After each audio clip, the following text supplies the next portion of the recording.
Hello friends, स्वागत है आपका आपके अपने चैनल लेट्स स्टडी इंडिया में। और आज हम लोग डी ब्लॉक एलिमेंट्स में कुछ और प्रॉपर्टीज़ को आइए देख लेते हैं। तो हमारा प्रॉपर्टीज़ देखिए आज का कौन सा है। तो देखिए हम लोग बात करेंगे D and F block elements में।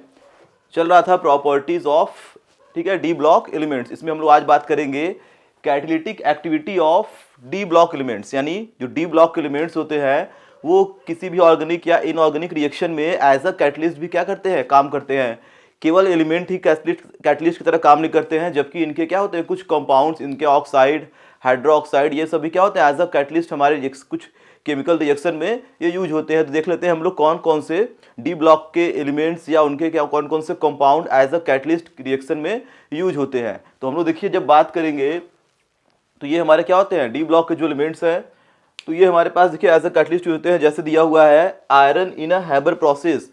तो हैबर प्रोसेस जब हम लोग क्या करते हैं, अमोनिया का फॉर्मेशन करते हैं टू मेक अमोनिया। तो अमोनिया बनाने के लिए क्या होता है, हाइड्रोजन गैस और नाइट्रोजन गैस का जब रिएक्शन कराते हैं in the presence of iron और मॉलिब्डेनम कैटलिस्ट, तो क्या होता है, अमोनिया का फॉर्मेशन होता है। तो हमारा जो आयरन मॉलिब्डेनम है, या बोल सकते हैं जो आयरन है, वो क्या है एज अ कैटलिस्ट यहाँ पे यूज हो रहा है। जैसे अगर मैं यहाँ पर रिएक्शन लिखूँ, अगर मैं यहाँ पे क्या करूँ, रिएक्शन लिख दूँ नाइट्रोजन गैस और हाइड्रोजन गैस से, देखिए अमोनिया का जो फॉर्मेशन हो रहा है, तो यहाँ पे क्या होता है N2 गैस और हाइड्रोजन गैस, ठीक है। नाइट्रोजन और हाइड्रोजन गैस जब लेंगे तो क्या बनेगा 2NH3 गैस। लेकिन ये रिएक्शन क्या होता है अपने आप यहाँ पे प्रोड्यूस होता नहीं है, तो यहाँ पे क्या करना पड़ेगा, कैटलिस्ट लेना पड़ेगा, ठीक है, आयरन, ठीक है। तो आयरन लेते हैं और हमारा क्या होता है मॉलिब्डेनम, ये क्या होता है कैटालिटिक प्रमोटर की तरह काम करता है। तो मेन हमारा जो Fe है वो क्या है, कैटलिस्ट है, और ये क्या है डी ब्लॉक का एलिमेंट है। तो डी ब्लॉक एलिमेंट देखिए एज अ कैटलिस्ट यहाँ पे यूज हो गया। तो पहला ये हमें याद रखना है, इस ये प्रोसेस क्या बोलते हैं, हैबर प्रोसेस, ठीक। फिर दूसरा दिया देखिए vanadium pentoxide in the manufacture of sulphuric acid.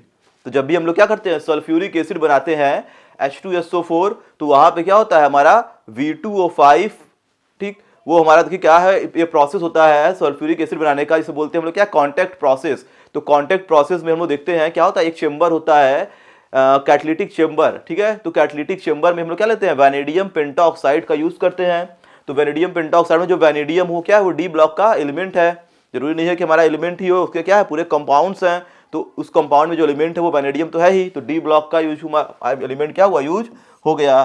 तो अगर मैं V2O5 को ले लूं तो ये क्या करेगा, सल्फ्यूरिक एसिड के फॉर्मेशन में एज अ कैटलिस्ट काम करता है। तो पहला हमारा ये हो गया आयरन, दूसरा हो गया वैनेडियम पेंटॉक्साइड।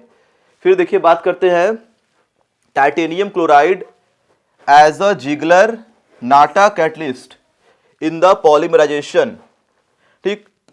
तो अब देखिए सबसे इंपॉर्टेंट हमारा होने वाला है जिगलर नाटा कैटलिस्ट क्या होता है। तो ये क्या होता है टाइटेनियम क्लोराइड यानी TiCl4, और इसके साथ साथ हम लोग क्या करते हैं एक और इसका मिक्सचर लेते हैं, मतलब टाइटेनियम टेट्राक्लोराइड तो होगा ही TiCl4, और उसके साथ क्या होता है एल्युमिनियम, ठीक है, एथेन करके, मतलब एथिल एल्युमिनियम हम लोग करके यहाँ पे लेते हैं। तो अगर मैं जिगलर नाटा कैटलिस्ट की बात करूँ तो यहाँ पे क्या क्या होगा, तो यहाँ पे देखिए हमारे पास क्या है टाइटेनियम टेट्राक्लोराइड TiCl4 प्लस यहाँ पे क्या हो जाएगा Al2C2H5 या Al2C2H5 का होल थ्राइस, ठीक। तो एथिल एल्युमिनियम यहाँ पे यूज करके हमको क्या पता है ना कि एल्युमिनियम हमारा देखिए डी ब्लॉक एलिमेंट नहीं है, लेकिन इसके साथ ही यूज होता है। तो ये पूरा का पूरा हमारा क्या होता है जिगलर नाटा कैटलिस्ट की तरह यूज होता है। लेकिन इसमें जो हमारा जो कंपाउंड है उसमें देख रहे हैं कि जो टाइटेनियम क्या वो डी ब्लॉक का एलिमेंट है, तो ये एज अ कैटलिस्ट यूज हो गया। जब भी क्या करते हैं हम लोग पॉलीमराइजेशन कराते हैं हाई डेंसिटी पॉलिथीन बनाने के लिए, यानी एथीन से जब पॉलिथीन बनाते हैं हाई डेंसिटी वाला पॉलिथीन, तो वहां पे क्या होता है ये हमारे जिगलर नाटा कैटलिस्ट होते हैं। तो उसमें क्या है टाइटेनियम हमारा डी ब्लॉक का एलिमेंट है जो कि एज अ कैटलिस्ट रिएक्शन में यूज हो रहा है। तो हमें क्या क्या ध्यान देना है, एक आयरन, एक TiCl4, Al2C2H5 का होल थ्राइस और वैनेडियम पेंटॉक्साइड। फिर बात करते हैं देखिए palladium chloride in the conversion of ethylene to ठीक है एस्टल्डिहाइड आर सम इंपॉर्टेंट, ठीक है, commercial catalytic process involving D block element. तो कि कहने का मतलब एक लास्ट हमारा देखिए यहाँ पे दिया गया है जो कि क्या है, पैलेडियम क्लोराइड यानी PdCl2। तो पैलेडियम जो होता है हमारा, पैलेडियम क्लोराइड मतलब, ठीक है, पैलेडियम क्लोराइड। तो ये भी क्या हो रहा है, एज अ कैटलिस्ट यूज हो रहा है किसमें, कन्वर्जन ऑफ एथिलाइन, मतलब carbon carbon double bond to किसमें कन्वर्ट होना है, एसिटल्डिहाइड यानी एल्डिहाइड में। यानी कार्बन कार्बन डबल बॉन्ड से जब भी क्या करते हैं हम लोग एसिटल्डिहाइड में जाते हैं तो वहां पे क्या होगा, पैलेडियम क्लोराइड क्या होगा, एज अ कैटलिस्ट यूज होता है। तो ये सारे हमें ध्यान देने हैं। तो पैलेडियम भी क्या हमारा डी ब्लॉक का एलिमेंट, टाइटेनियम यहाँ पर डी ब्लॉक का एलिमेंट, वेनेडियम डी ब्लॉक, ठीक, आयरन भी क्या है, डी ब्लॉक का एलिमेंट है। तो ये क्या है, एज अ कैटलिस्ट यूज हो रहा है बहुत सारे केमिकल रिएक्शन में। जैसे हम लोग एक बहुत कॉमन एग्जांपल देख लें,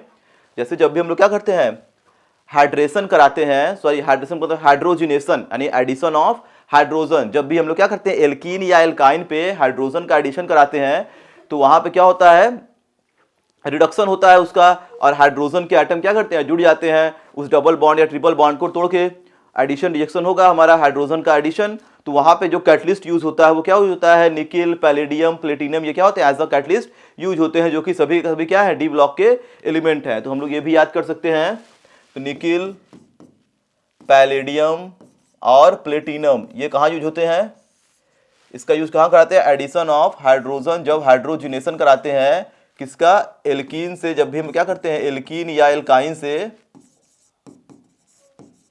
ठीक, एल्केन में कन्वर्ट करते हैं, ठीक है, एल्केन में जाते हैं यानी कार्बन कार्बन सिंगल बॉन्ड वाले कंपाउंड में जब भी जाएंगे तो यहाँ पे क्या होगा, ये हमारे एज अ कैटलिस्ट यूज होते हैं। तो ये सारे हमें ध्यान देने हैं, ठीक। तो जितने भी कैटलिस्ट है सबको क्या करना है, हमें यहाँ पे देखना है। कोई भी क्वेश्चन में आप लोगों का दे सकता है, छोटे नंबर में क्या होता है, छोटे छोटे क्वेश्चन में एक दो नंबर में ये पूछता है कि ये हमारा कॉन्टेक्ट प्रोसेस में कौन सा डी ब्लॉक का element as a catalyst use हो रहा है, ठीक है, जिग्नर-नट्टा कैटलिस्ट क्या होता है। तो ये सारी चीज़ें देखने के लिए मिलती हैं। वेनेडियम पेंटाऑक्साइड किस रिएक्शन में यूज हो रहा है, तो ये सभी चीज़ें हमें ध्यान देना है। हैबर प्रोसेस में, ठीक है, कौन सा कैटलिस्ट यूज हो रहा है जिससे हम लोग क्या करते हैं, अमोनिया बनाते हैं। तो ये सभी कैटलिस्ट हमें ध्यान देने हैं, तो इसको नोट कर लीजिए। अब हम लोग क्या करेंगे, आगे नेक्स्ट प्रॉपर्टी को देखेंगे।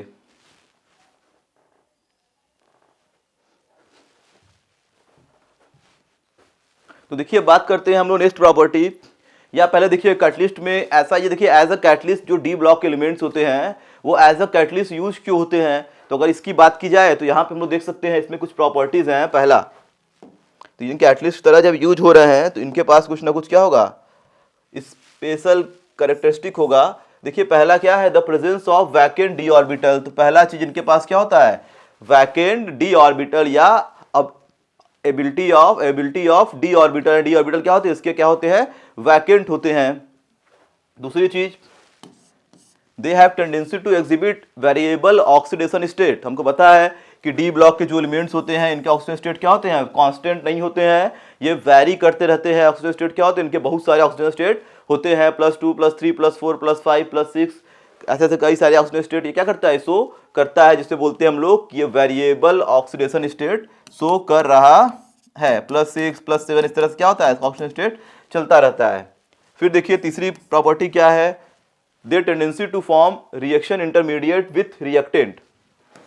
अगर यहाँ बात करें तो ये जो डी ब्लॉक के एलिमेंट्स होते हैं जब एज अ कैटलिस्ट यूज होंगे तो वो क्या करते हैं, रिएक्टेंट के साथ जो कैटलिस्ट होता है वो एक इंटरमीडिएट का फॉर्मेशन कर लेता है। जैसे आइए इसको एग्जांपल की तरह हम लोग यहाँ पे समझते हैं। जैसे मैंने एक एग्जांपल दिया था कि क्या कराते हैं, addition of hydrogen on carbon carbon triple bond या डबल बॉन्ड, और उससे हम लोग क्या कर रहे थे, एल्कीन या एल्काइन से एल्केन में जा रहे थे। तो वहां पे nickel, palladium, platinum as a catalyst use हो रहे थे। अब उस रिएक्शन में हमारा इंटरमीडिएट देखिए कैसे फॉर्म होता है। तो अगर मैं यहाँ बात करूं, जैसे अगर मैं यहाँ पे ले लूं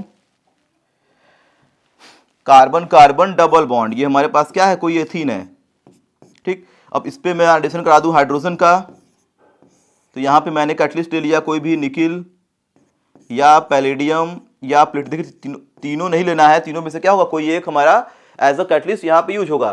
तो ये कैटलिस्ट मैं ले लिया, मान लेते हैं निकिल यहाँ पे यूज हुआ, तो ये क्या कर रहा है, हाइड्रोजन के बीच का यहाँ पे बॉन्ड तो ब्रेक हो रहा है, यानी ये सिग्मा बॉन्ड, और इसका एक बॉन्ड टूट रहा है, एक हाइड्रोजन यहाँ पे, एक हाइड्रोजन यहाँ पे जाके अटैच हो जा रहा है। तो ये सिंपल सा यहाँ पे प्रोसेस है।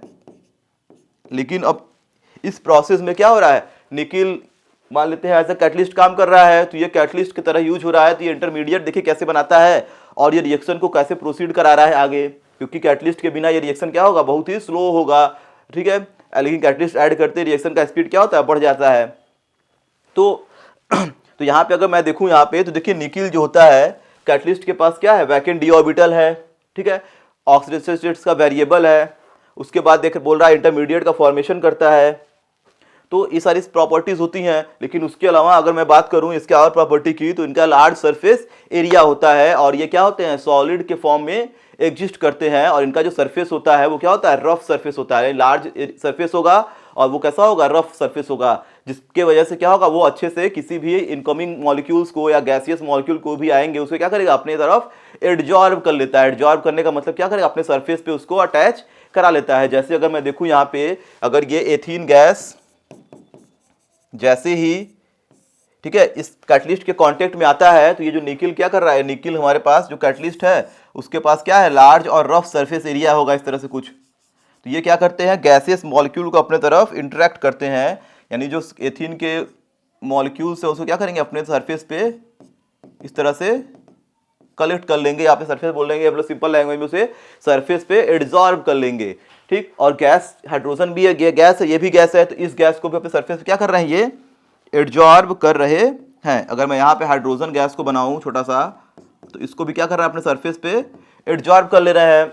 तो फिर होगा क्या, यहाँ पे हम लोग देख रहे हैं कि जो एथीन और हाइड्रोजन है वो आपस में क्या इस तरह से कनेक्टेड है, यानी उनके बीच में एक बॉन्ड बना हुआ है, सिग्मा बॉन्ड है। मान लेते हैं एथीन की अगर बात करेंगे तो वहां पे क्या है, एक सिग्मा बॉन्ड है, एक पाई बॉन्ड है, क्योंकि डबल बॉन्ड है तो वो बॉन्ड आपस में क्या करेंगे, कनेक्टेड हो गए एक दूसरे से। तो अगर यहाँ पे दो मॉलिक्यूल आपस में क्या किए हैं, दो एटम आपस में बॉन्ड के थ्रू अटैच हैं, तो अगर तीसरा नीचे से क्या करे, दोनों को अगर कोई थर्ड पर्सन दोनों को खींचेगा, तो उसके बीच का ये वाला जो बॉन्ड है, इसको नीचे से खींचने की वजह से क्या होगा, धीरे धीरे इसका स्ट्रेंथ कम होगा, यानी ये बॉन्ड क्या होता है, धीरे धीरे कमजोर होना शुरू करता है। यानी जब भी ये क्या करेगा, अपने सरफेस पे, ये जो निकिल कैटलिस्ट है अपने सरफेस पे क्या कर रहा है, इसको एड्सॉर्ब कर रहा है, तो इसके बीच का जो बॉन्ड है डबल वाला क्या होगा, धीरे धीरे उसका स्ट्रेंथ कम होगा। ऐसे मैं यहाँ बड़ा बना दूं, तो ये नीचे से इसको क्या कर रहा है, यहाँ पे खींच रहा है अपनी तरफ, ये बॉन्ड नहीं है, ठीक है। तो नीचे से जब इसे खींचेंगे तो ये बॉन्ड धीरे धीरे क्या होगा, कमजोर होगा। वैसा ही केस हमारा क्या होगा, हाइड्रोजन में भी बनेगा, इसको नीचे से कोई चीज इंटरेक्ट कर रहा है तो ये बॉन्ड धीरे धीरे क्या होगा, वीक होगा। तो ये एडजॉर्प्शन होता है, तो जो बॉन्ड है सिग्मा बॉन्ड या पाई बॉन्ड वो क्या होता है, ब्रेक हो जाता है। हमारा पाई बॉन्ड पहले ब्रेक होगा क्योंकि पाई बॉन्ड क्या है, वीक है ज्यादा, और सिग्मा बॉन्ड क्या होगा, देर से ब्रेक होगा। तो जो कार्बन कार्बन के बीच का ये वाला जो पाई बॉन्ड है एक, ठीक, ये वाला जो पाई बॉन्ड है मान लेते हैं, तो ये क्या होता है, टूट जाता है, और इसका भी क्या होगा, सिग्मा बॉन्ड ब्रेक हो जाएगा। जैसे ये बॉन्ड ब्रेक होगा तो हाइड्रोजन फ्री हो गया उसी निकिल सरफेस पे, और ये हमारा जो एथीन हो गया वो भी क्या हो गया, एक बॉन्ड उसका टूट गया। तो अब हाइड्रोजन क्या करता है, एक हाइड्रोजन जाएगा इस कार्बन के पास और दूसरा हाइड्रोजन क्या करेगा, इस कार्बन के पास जाके अटैच जाएगा। ये एक हाइड्रोजन इधर गया और एक हाइड्रोजन गया इस कार्बन के पास, तो दोनों इस पे अटैच हो गया। अटैच होने के बाद क्या करते हैं, ये दोनों आपस में मिलकर फॉर्मेशन कर लिए एथेन का, यानी कार्बन कार्बन सिंगल बॉन्ड वाले कंपाउंड का फॉर्मेशन कर लिया। यानी एथीन से क्या बन गया, ये बन गया एथेन। जैसे ही एथेन बनेगा तो इसी सरफेस पे क्या हुआ, प्रोसेस हुआ, तो यानी ये क्या हुआ, आपस में अटैच हो गया। अटैच होने के बाद ये कार्बन कार्बन सिंगल बॉन्ड वाले स्पीसीज में कन्वर्ट हो गए, यानी एथेन बन गया निकिल के सरफेस पे ही। लेकिन अब क्या होगा कि कार्बन अब तो स्टेबल हो गया, क्योंकि हमको पता है कार्बन क्या होता है, टेट्रावैलेंसी में ज्यादा स्टेबल होता है, यानी 4 बॉन्ड बना लिया, चारों का चारों क्या है, सिंगल बॉन्ड हाइड्रोजन के साथ। तो ये निकिल अब उसके सरफेस को क्या करेगा, हाइड्रोजन को जो अट्रैक्ट कर रहा था बॉन्ड तोड़वा दिया और दोनों को जुड़वा दिया। जुड़वाने के बाद क्या करेगा, सरफेस पे जो अटैच एडजॉर्ब किया था उसे क्या करेगा, अब ये छोड़ देगा, यानी जो एथेन बन गया वो स्टेबल हो गया, वहां से क्या होगा, वो निकल जाएगा। तो ये हमारा क्या करता है, अब सरफेस को यहाँ पे ये जो पकड़ा हुआ था निकिल इसको छोड़ दिया, अब ये बन गया एथेन। तो देखिए कैटलिस्ट क्या कर रहा है, तो इसका लार्ज और रफ सरफेस एरिया है। रफ होने की वजह से गैस के मॉलिक्यूल का अच्छे से एडजॉर्ब करते हैं, जितना स्मूथ एरिया होगा एडजॉर्प्शन क्या होता है उतना खराब होता है। अगर सरफेस एरिया क्या होगा, रफ होगा, तो इजीली गैस के मॉलिक्यूल उस पर क्या करेंगे, एडजॉर्ब होंगे। जैसे हम लोग देखते हैं ना, कोई चीज रफ सरफेस है तो वहां पे धूल के पार्टिकल ज्यादा चिपकते हैं, स्मूथ होगा उस पर पार्टिकल कम चिपकेगा, हटा देंगे, क्लीन हो जाएगा। रफ के अंदर अगर कोई चीज एडजॉर्ब हो गया उसको निकालना क्या थोड़ा सा मुश्किल होता है। तो इसका सरफेस एरिया रफली है और सॉलिड है और ज्यादा है, तो उस गैस के मॉलिक्यूल को एडजॉर्ब किया। एडजॉर्ब करने के बाद उसके बीच के बॉन्ड को तोड़वा दिया। तोड़वाने के बाद दोनों गैस मॉलिक्यूल आपस में रिएक्शन करके सिंगल बॉन्ड में कन्वर्ट हो गए और ये सरफेस को छोड़ के चले गए। और ये निकिल भी क्या हो गया, अपना सेपरेट हो गया, जैसे आया था वैसे क्या हो गया, वो अब रिएक्शन में इन्वॉल्व नहीं है, निकल गया। तो एथीन से क्या बन गया, एथेन तो कैटलिस्ट का देखिए यही सब काम होता है। तो ये हम लोग देख रहे हैं जो प्रॉपर्टी लिखा है ना, the tendency to form reaction intermediate. तो इंटरमीडिएट देखिए कहाँ बना, इंटरमीडिएट हमारा यही बन रहा है। एक समय ऐसा आएगा जब ये बॉन्ड ब्रेक होगा, ये बॉन्ड क्या होगा, ये बॉन्ड बन रहा है, यानी एक बॉन्ड टूट रहा है, एक बॉन्ड बन रहा है, उसे बोलते हैं हम लोग रिएक्शन इंटरमीडिएट। तो इंटरमीडिएट अगर मैं यहाँ पे देखूँ तो ये हमारा जो क्या कर रहा है, जो निकिल ये प्रोसेस दिखा रहे हैं कि इसको अट्रैक्ट कर रहा है, ये बॉन्ड टूट रहा है, तो एक बॉन्ड का टूटना एक बॉन्ड का बनना वो क्या इंटरमीडिएट है। अगर मैं इंटरमीडिएट को यहाँ पे ड्रा करूँ तो यहाँ पे देख सकते हैं ये तुम्हारा रिएक्टेंट से प्रोडक्ट बन गया। तो इंटरमीडिएट में देखिए क्या होता है कि ये बॉन्ड ब्रेक हो रहा है, ये तो है ही, और ये बॉन्ड क्या हो रहा है, यहाँ से नया बॉन्ड बन रहा है। ठीक, तो ये बॉन्ड ब्रेक हो रहा है, ये बन रहा है, तो जब ये पूरा टूट गया है, पूरा बन गया, तो मॉलिक्यूल क्या होगा, ऐसे में कन्वर्ट हो जाएगा। तो ये दोनों के बीच का क्या है, एक ये हमारा एक स्टेप है जिसे बोलते हैं रिएक्शन इंटरमीडिएट, जो कि बहुत अनस्टेबल होता है, बहुत ही फ्रैक्शन ऑफ टाइम के लिए एग्जिस्ट करता है, जिसे हम लोग क्या बोलते हैं, ट्रांजिशन स्टेट भी बोलते हैं, जहाँ पे क्या होती है, एनर्जी सबसे हाईएस्ट होती है। जैसे इंटरमीडिएट से प्रोडक्ट में मॉलिक्यूल कन्वर्ट हो जाएगा, एनर्जी उसकी लो हो जाएगी और वो प्रोडक्ट स्टेबल हमारा बन जाएगा। तो ये कैटलिस्ट क्या करता है, रिएक्शन इंटरमीडिएट को बनवाता है। अगर कैटलिस्ट नहीं होगा तो रिएक्शन इंटरमीडिएट क्या होगा, जल्दी नहीं बनेगा। आइए देखते हैं last point of the presence of defects in their catalyst. ठीक है, लैटिस। तो यहाँ पे देखिए क्या होता है, डिफेक्ट्स देखने को मिलता है देयर क्रिस्टल लैटिस में। ठीक है, अगर मान लीजिए कोई क्रिस्टल लैटिस बना रहा है कैटलिस्ट, तो उसमें कई सारे डिफेक्ट देखने के लिए मिलता है। डिफेक्ट्स हम लोग क्या करते हैं, सॉलिड वाले सॉलिड केमिस्ट्री में पढ़ते हैं, तो यहाँ पे उतना इसका कोई खास यूज नहीं है। डिफेक्ट का मतलब जब भी कोई क्रिस्टल लैटिस बनता है तो उसमें क्या होते हैं, पार्टिकल एक ऑर्डर वे में अरेंज होते हैं। तो अगर वो ऑर्डर कहीं ना कहीं गायब हो गया, एक पार्टिकल कहीं से बीच में से गायब हो गया किसी ऑर्डर से, फिर कहीं से किसी रो से या किसी कॉलम से कोई पार्टिकल गायब हो गया, उसे बोलते हैं डिफेक्ट्स। तो क्रिस्टल लैटिस में क्या होता है, डिफेक्ट देखने को लिए मिलता है, जो कि हमारे कैटलिस्ट फॉर्म करते हैं। तो इस चीज को भी नोट कर लीजिए, हम लोग बढ़ेंगे अब नेक्स्ट टॉपिक की तरफ।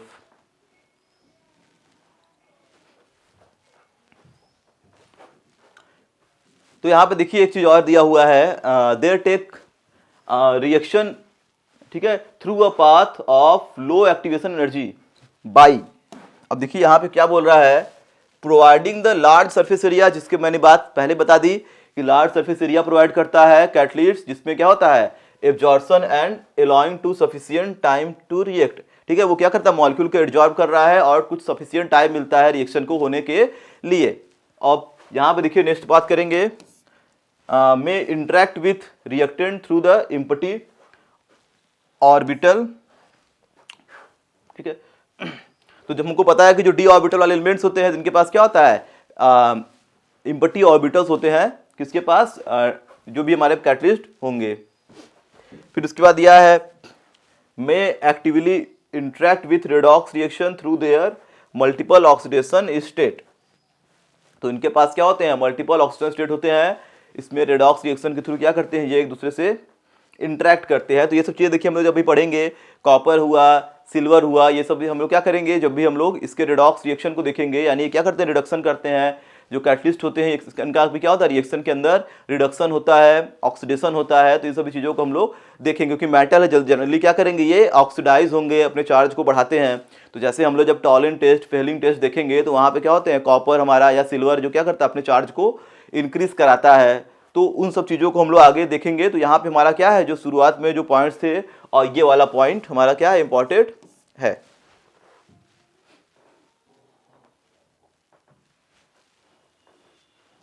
अब आ गया हमारा next property D block elements का, जो कि अब क्या है, धीरे धीरे हम लोग लास्ट प्रॉपर्टीज की ओर बढ़ रहे हैं। तो ये हमारा क्या है, सेकेंड लास्ट बोल सकते हैं। इसके बाद एक और है इंटरस्टिशियल कंपाउंड। तो हमारा ये क्या है, फॉर्मेशन ऑफ, ठीक, एलॉय।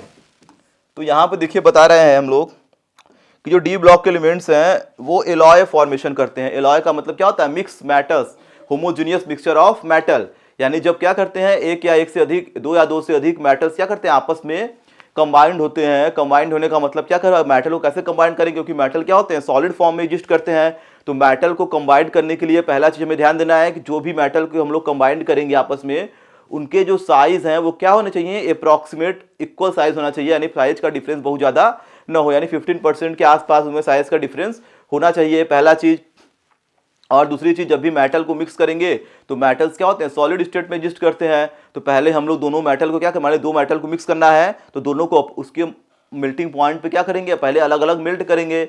मेल्ट करने के बाद दोनों जब लिक्विड फॉर्म में चले जाते हैं तो उस लिक्विड को हम लोग क्या करेंगे, मिक्स कर देंगे। मिक्स करने के बाद उसे क्या करेंगे, ठंडा करेंगे। ठंडा करने के बाद हमारा एक होमोजीनियस सॉल्यूशन बन जाता है या होमोजीनियस उसका मिक्सचर बन जाता है।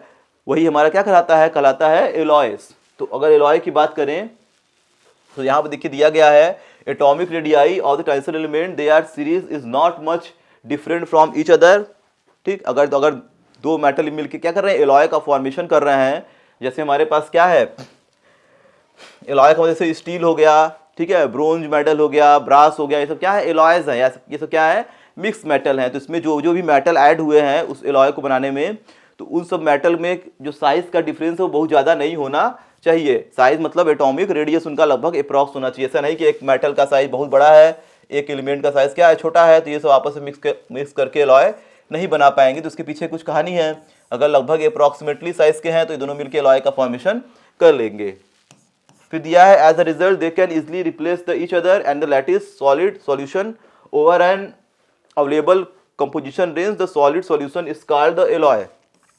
ठीक, atom within the 15% difference atomic radii. ठीक है, यहाँ पे देखिए अगर बात की जाए तो देखिए होता क्या है, जैसे अगर हम लोग कोई मेटल को मिक्स कर रहे हैं, ठीक, जैसे अगर मैं बात करूं कुछ एलॉयस की एग्जांपल की, तो यहाँ पे अगर मैं एग्जांपल ले लूँ, जैसे हमारे पास क्या है, ब्रोंज मेटल है, तो ब्रोंज में क्या होता है, कॉपर होता है और स्टैंसेनियम मतलब टीन होता है। तो अगर मैं इन दोनों को अगर मिलाने जाऊँ और इसका एलॉय बनाना है, ठीक है, तो कॉपर को पहले मेल्ट करेंगे, स्टैंसेनियम को क्या करेंगे, मेल्ट करेंगे। तो उन दोनों का जो साइज है, एटॉमिक रेडियस, वो लगभग क्या है, अप्रॉक्स साइज का है, लगभग इक्वल साइज के होते हैं। तो अगर कॉपर को देखा जाए तो कॉपर का अपना क्रिस्टल लैटिस होगा और स्टैंसेनियम का अपना एक क्रिस्टल लैटिस होगा। क्रिस्टल लैटिस का मतलब अगर यहाँ पे मैं बना दूं इस तरह से, तो सॉलिड के अंदर क्या होते हैं, जो भी पार्टिकल्स होते हैं वो इस तरह से ऑर्डर वे में अरेंज होते हैं। ठीक है, तो ये हमारे क्या होंगे, इस तरह से अपने ऑर्डर वे, मान लेते हैं कॉपर के पार्टिकल इस तरह से क्या है, एक ऑर्डर वे में अरेंज है। अब इसको मेल्ट कर देंगे तो ऐसा थोड़ी है कि पार्टिकल तो रहेगा ही, पार्टिकल्स तो वही एग्जिस्ट करेगा। मेल्ट करने पे क्या होगा, वे केवल क्या होंगे, दूर दूर हो जाएंगे। और इसी तरह से कॉपर वाला हो गया। अब हम लोग देखते हैं स्टैंसेनियम, अब इसके भी पार्टिकल क्या होंगे, कुछ इसी वे में अरेंज होंगे। तो इसकी साइज भी क्या है, लगभग इसी के अप्रॉक्स में है।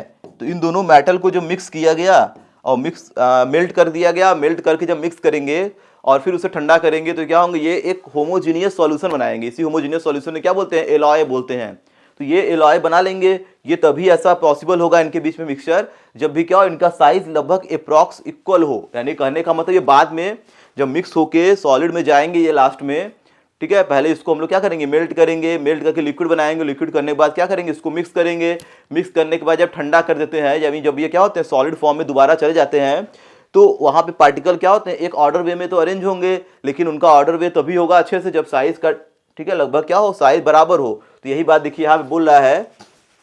ठीक है, तो ये क्या दिया है, तो एक पार्टिकल दूसरे पार्टिकल को तभी रिप्लेस कर पाएगा या उसके जगह को तभी ले पाएगा जब साइज क्या हो, लगभग बराबर हो। तो एलॉयज में हम लोग देखते हैं तो इस तरीके का कुछ अरेंजमेंट हमें देखने के लिए मिलेगा। जैसे मैं मान लेता हूं कि यहाँ पे, ठीक है, एक कॉपर का पार्टिकल आ गया, फिर ठीक है, फिर यहाँ मान लेते हैं कॉपर है, फिर ये कॉपर है, फिर ये कॉपर है, फिर यहाँ पे दूसरा पार्टिकल आ गया, फिर ये कॉपर। तो इस तरह से क्या है, लगभग इक्वल साइज के होंगे, तभी ये क्या करेंगे आपस में, ठीक है, एलॉय का फॉर्मेशन करेंगे। तो एलॉय में जो ब्रोंज मेडल है उसमें क्या है, कॉपर ज़्यादा है, स्टैंसेनियम क्या है, कम है। तो 75% कॉपर है, तो स्टैंसेनियम मान लीजिए यहाँ पे फिट हो रहा है, तो इसी के लगभग साइज के बराबर का होना चाहिए, तभी इसके क्रिस्टलाइटिस में क्या होगा, फिट होगा। मान लेते हैं कि यहाँ फिट हो गया, एक यहाँ फिट हो गया। अगर ये बहुत छोटा या बहुत बड़े साइज का होगा तो लैटिस में क्या होगा, आसानी से फिट नहीं हो पाएगा। तो कहीं कहीं जहाँ भी ऐसा है वो तभी यहाँ पे एग्जिस्ट कर पाएगा जब क्या हो, लगभग इसी के अप्रॉक्स साइज का हो। तो इस तरह का कुछ हमें देखने के लिए मिलता है जब एलॉय बन जाता है, तो यानी क्रिस्टल लैटिस में तभी ये दोनों आपस में फिट हो पाएंगे। तो इनके साइज का डिफरेंस क्या हो, बहुत ज़्यादा नहीं होना चाहिए। फिर देखिए बता रहा है कि alloys are homogeneous solid solution of two metal और metals within the non metal alloy are of the transition metals are hard, high melting points, high boiling point compare to the host metal. कहने का मतलब alloy देखिए बनाते क्यों है, जैसे हम लोग आयरन की जगह पे स्टील के बर्तन का यूज क्यों करते हैं, तो स्टील इसलिए यूज करते हैं कि स्टील क्या है, हमारा एक एलॉय है और उसका वो जल्दी क्या होता है, गर्म हो जाता है और वो क्या होता है, जल्दी खराब नहीं होता, उसमें जंग नहीं लगता है, तो उसका मेल्टिंग पॉइंट बॉइलिंग पॉइंट ज़्यादा है, वो ज़्यादा अच्छे से एग्जिस्ट करता है, यानी ज़्यादा उसमें पानी लगने से क्या होता है, उसमें जंग नहीं लगता है। और तो कई सारी अच्छी चीज़ें हैं, यानी अच्छी प्रॉपर्टीज़ हैं, इसीलिए हम लोग एलॉय को बनाते हैं मिक्स मेटल, यानी जो भी हमारा होस्ट मेटल है या जो प्योर मेटल है, जैसे हमारे पास क्या है, आयरन हुआ, कोबाल्ट हुआ, निकिल हुआ, ठीक है, इन सबसे मिलके मान लीजिए स्टील का फॉर्मेशन कर दिया हम लोग, यानी एक नया मिक्स मेटल बना दिए। तो वो मिक्स मेटल क्या है, वो जो हमारा पहले प्योर आयरन है उससे थोड़ा सा अच्छा होता है, इसीलिए हम लोग क्या करते हैं, एलॉयस का फॉर्मेशन करते हैं। तो उस मेटल्स के कंपेयर में इनका मेल्टिंग पॉइंट, बॉइलिंग पॉइंट और जो भी इसमें प्रॉपर्टीज़ है वो क्या होंगी, कुछ ही ठीक है, ठीक ठाक इनका सब कुछ होगा, यानी मेल्टिंग बॉइलिंग पॉइंट क्या ज़्यादा होता है, वो अधिक टेम्परेचर पे क्या करते हैं, जल्दी ही हीट हो जाते हैं, ठीक है, कम टेम्परेचर पे ही। तो अगर मैं बात करूं एलॉयज और होमोजीनियस सॉल्यूशन है, तो पता ही है मेटल्स का भी होता है। देखिए एलॉयज में कभी कभी नॉन मेटल भी हो जाते हैं कभी कभी, ठीक है, तो मेटल्स भी होते हैं। तो मेटल्स कहाँ के होंगे, जनरली डी ब्लॉक के मेटल्स होंगे। और यहाँ पे दिया है ना विथ द नॉन मेटल्स, तो कभी कभी क्या होता है, जैसे हम लोग देखते हैं ना स्टीनलेस स्टील, तो क्या होता है, अगर ब्लैक वाला जो भी देखते हैं बर्तन स्टील का, स्टीनलेस वाला स्टील, तो उसमें क्या होता है, काला होता है, उसका मतलब उसमें कार्बन भी कुछ एग्जिस्ट कर रहा है। तो हम लोग देख लेते हैं कितने परसेंट कौन सा मेटल या कौन सा नॉन मेटल किस एलॉय के अंदर एग्जिस्ट कर रहा है। तो यहाँ देखिए बात की जाए तो यहाँ पे दिया गया वेरियस स्टील्स आर एलॉय, तो बहुत सारी तरह की स्टील है, क्या है, एलॉय है। आयरन विथ मेटल, तो उसमें आयरन हमारा मेटल है, सच एज क्रोमियम उसमें पाया जाता है, वैनेडियम, मॉलिब्डेनम, ठीक, टंगस्टन, मैग्नीज, ईटीसी सब इंपॉर्टेंट एलॉयज। ठीक है, ये सब क्या करते हैं, मिक्स होकर एलॉय का फॉर्मेशन करते हैं। तो कुछ इंपॉर्टेंट देख दिया गया है हमारा ब्रोंज, ठीक है, तो ब्रोंज मेडल, जैसे ब्रोंज मेडल मिलता है हमें, ठीक है, ओलंपिक में देखते हैं तो क्या होता है, सिल्वर, गोल्ड, पहला क्या होता है, गोल्ड होता है, तो गोल्ड एक तो प्योर मेटल है एयू, सिल्वर हमारा क्या है एजी, वो भी एक प्योर मेटल है, लेकिन एक मिलता है हमारा ब्रोंज मेडल। तो ब्रोंज मेडल क्या होता है, वो कॉपर और एसन मतलब टीन का मिक्सचर है। तो इसमें देखिए कॉपर कितना है, 75 से 90% तक कॉपर होता है, 10 से 25% तक स्टैंसिनियम होता है, उसे बोलते हैं हम लोग ब्रोंज। तो ये मिक्स मेटल है, ठीक। उसके बाद दिखा है क्रोमियम स्टील, तो उसमें क्या होता है, क्रोमियम स्टील की बात करेंगे तो उसमें क्या है, क्रोमियम और आयरन से मिलकर बना होता है। ये स्टेनलेस स्टील में क्या है, क्रोमियम है, निकिल है, ठीक, और आयरन भी यहाँ पे है, ठीक। फिर सॉलिडर दिया उसमें लेड और एसन है। एक हमारा आता है बहुत इंपॉर्टेंट, ब्रोंज के बाद एक ब्रास आता है, ठीक है, इसमें क्या होता है, कॉपर और जिंक। एक आता है हमारा गन मेटल, गन मेटल का मतलब क्या होता है, ये हमारा ग्रे कलर का होता है, जो भी हम लोग देखते हैं कि कार में क्या होता है, जो पहिए के बीच में लगा होता है ग्रे कलर का ऐसे ढक्कन टाइप का, तो उसमें पहिए के क्या होता है बीच में लगा होता है, तो वो क्या होता है, गन मेटल का होता है। तो उसमें क्या होगा, कॉपर भी होता है, ठीक है, जिंक भी होता है और एसन भी होता है। तो ये तीनों का मिक्सचर होगा हमारा। तो यही सब क्या है, अलग अलग टाइप के मिक्स मेटल्स हैं या एलॉयज हैं। तो ये सब हमें ध्यान देना है, ये सब चीजें हमें ठीक नोट कर लेनी, इसको नोट कर लीजिए। हम लोग क्या करते हैं, आगे बढ़ते हैं अलग दूसरे प्रॉपर्टी पे।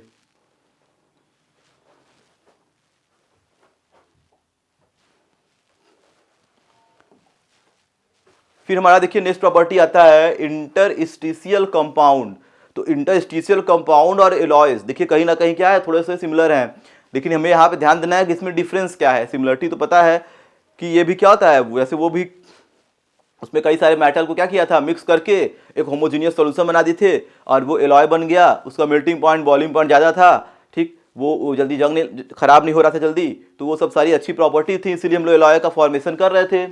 अब जो इंटरस्टिशियल कंपाउंड है, अब ये क्या है, तो इंटरस्टिशियल कंपाउंड में देखिए होता क्या है, अगर हमारे पास क्या है कोई प्योर मेटल है और उस प्योर मेटल के बीच में जो भी हमारा क्या होता है इंटरस्टिशियल स्पेस होता है, अगर उस स्पेस में क्या करें हम लोग कोई छोटे पार्टिकल जैसे हाइड्रोजन हो गया, कार्बन हो गया, नाइट्रोजन हो गया, ऑक्सीजन हो गया, सल्फर हो गया, इन सबको क्या करें कोई छोटे नॉन मेटल को उसमें क्या करें ट्रैप्ड करा दे। ट्रैप्ड मतलब क्या होता है, उसमें जो भी स्पेस है उसमें क्या करें उसमें फिट करा दे उस छोटे एटम को, तो क्या बनेगा हमारा इंटरस्टिशियल कंपाउंड बन जाएगा। तो इंटरस्टिशियल कंपाउंड जो बनेगा वो क्या होगा, वो एलॉय के जैसा ही एक अच्छा मिक्स मॉलिक्यूल, एक मिक्स कंपाउंड क्या होगा बन जाएगा।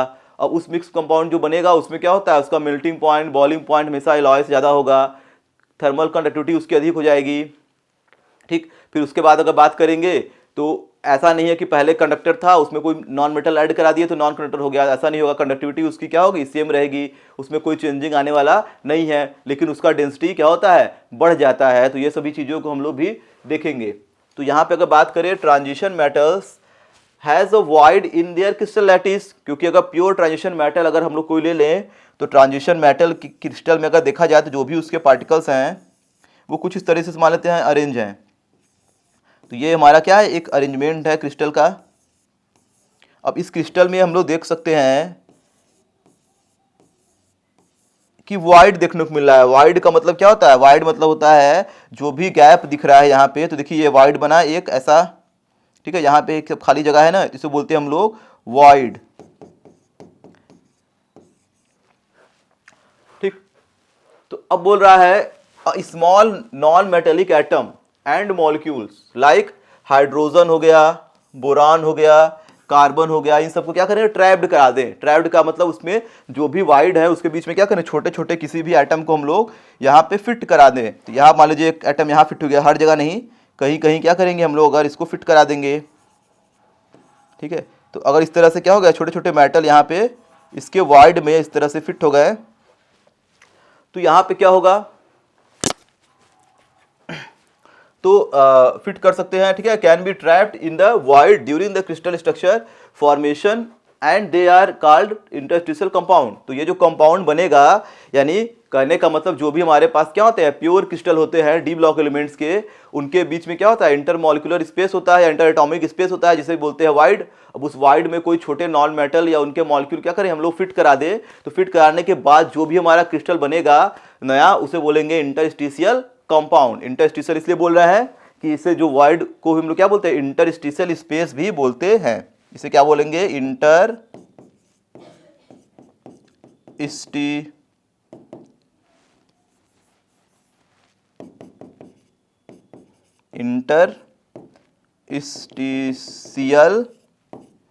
स्पेस। जो भी हमारा गैप है उसे बोलते हैं इंटरस्टिशियल स्पेस। उसी में क्या किया गया है, कोई छोटे छोटे नॉन मेटल को यहाँ पे ट्रैप्ड करा दिया गया है या फिक्स करा दिया गया है। अब ये बनता कैसे है, जैसे हम लोग एलॉय बना रहे थे कि मेटल को मेल्ट कर रहे थे, दूसरे मेटल को मेल्ट कर रहे थे, मेल्ट करने के बाद दोनों को मिक्स करके ठंडा कर रहे थे, बन जा रहा था हमारा एलॉय। वैसे ही अगर इंटरस्टिशियल कंपाउंड बनाना होगा तो हमें क्या करना पड़ेगा, जो भी मेटल होगा पहले, ठीक, प्योर मेटल, उसे क्या करेंगे, मेल्ट करेंगे।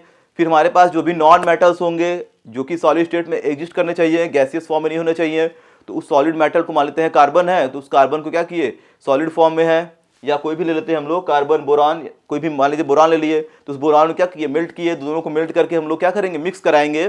तो बोरान के पार्टिकल क्या होते हैं, बहुत ही स्मॉल हैं, और ये जो मेटल है उसके पार्टिकल क्या है, बहुत ही बड़े साइज के हैं। तो जो भी उसमें गैप आएगा इंटरस्टिशियल स्पेस या वाइड, उसमें छोटे छोटे बोरान के पार्टिकल क्या होंगे, अब फिट हो जाएंगे। फिर उसे ठंडा करते हैं तो हमें क्या होता है, एक क्रिस्टल बनके, ठीक है, पूरा मिल जाता है। अब यहां पे देखिए फिर दिया गया है, they are neither ionic nor covalent.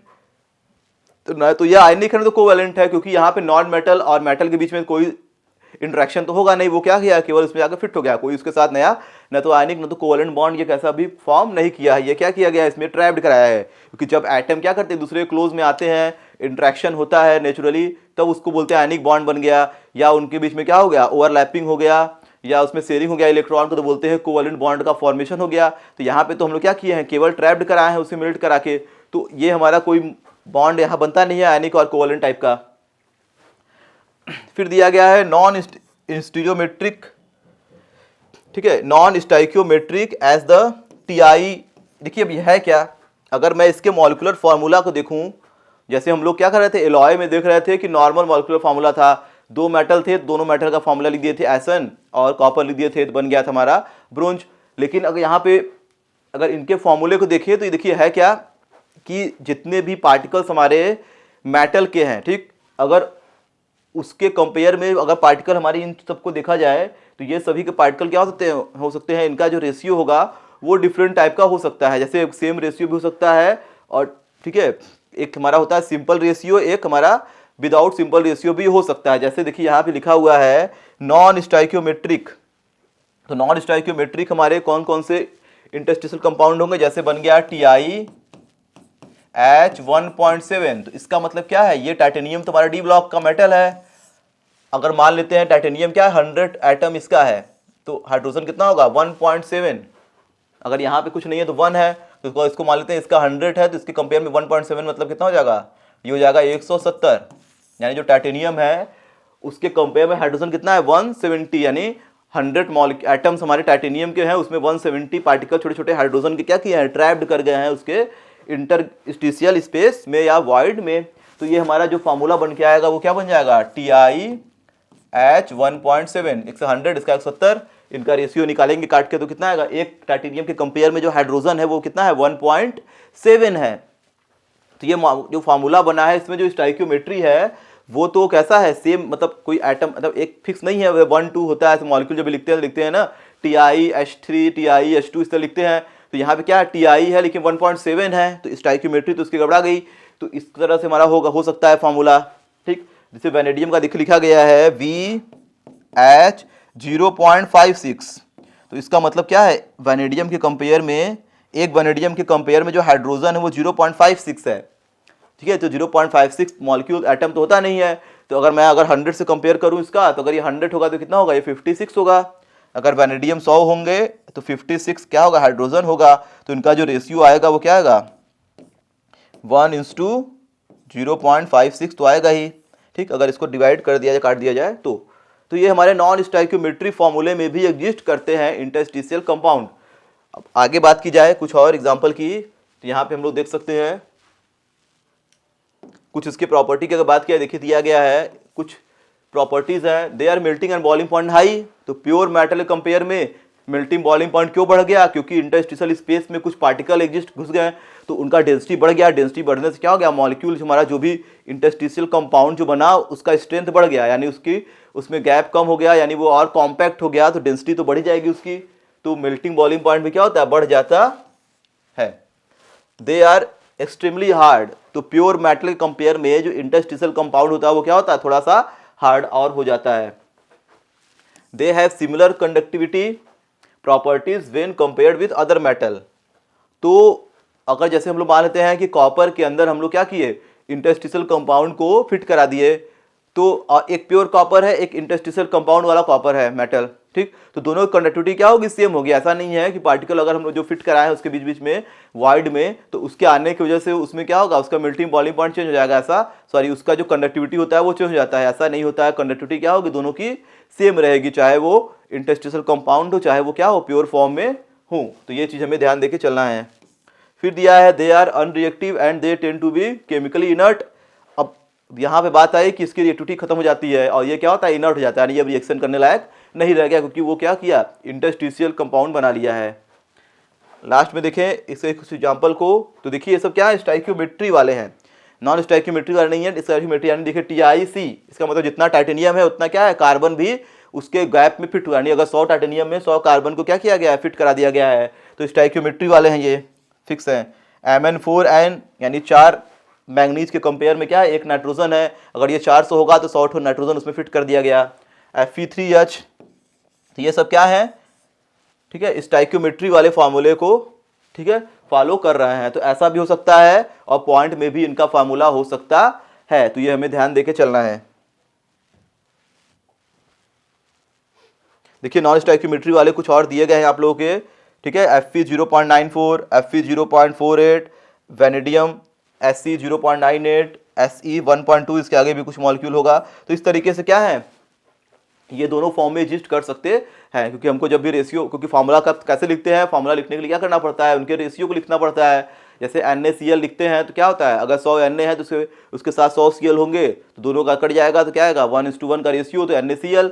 MgCl2 लिखते हैं तो एक Mg कंपेयर में क्या होता है, Cl2 200 होता है, तो काटेंगे तो 1 और 2 का रेशियो आएगा तो लिखेंगे MgCl2। तो वैसे ही इनका जो फार्मूला आता है उनका रेशियो जब निकालते हैं तो जो रेशियो है वो पॉइंट में भी आ सकता है, वो क्या होता है एक सिंपल रेशियो में भी आ सकता है। तो इनके फार्मूला क्या होते हैं, इनके दोनों फार्मूले हो सकते हैं। तो अगर फार्मूला में सिंपल रेशियो आएगा तो बोलेंगे स्टाइक्योमेट्री है, सिंपल रेशियो नहीं आएगा, पॉइंट में आएगा तो बोलेंगे ये नॉन स्टाइक्योमेट्री है। तो ये हमारे डी ब्लॉक के एलिमेंट हैं, ठीक, और उनके जो सभी प्रॉपर्टीज है ये समाप्त हो गए। अब हम लोग क्या करेंगे, इनके कुछ कंपाउंड्स को अगले वीडियो में देखेंगे। तो पढ़ाई को जारी रखिए, वीडियो कहीं पे समाप्त करते हैं। Thank you.